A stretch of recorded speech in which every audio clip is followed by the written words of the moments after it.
Ikkala Qo'qon shahar Gorod hududidan ofis qidirib yurganlar uchun Sarbon moykan tepasida 1 million so'mdan ofislar bor ekan.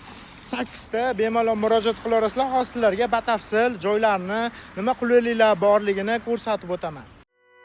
Umumiy maydoni 200 kvadrat metr bo'lib, ichida 8 ta alohida xonasi bor. Joy yangi remont qilingan, juda toza va tayyor holatda. Elektr energiyasida muammo yo'q. 2 ta liniya 380 volt, suv bilan ham hech qanday muammo yo'q.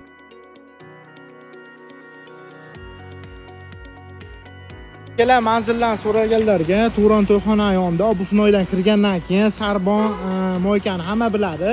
Egalar nomerlarini pastga qo'yib qo'yganman. Bemalol telefon qilib, kelib ofislarda ko'rib, narxlari bilan tanishishingiz mumkin. Boshqalar uchun ham foydali ma'lumot bo'lish uchun tanishlar tarqatib qo'yinglar. Foydalanib qoladigan joyi Gorod hududidan bunaqa joy hali bo'lmagan. Sog' bo'linglar, salomat bo'linglar.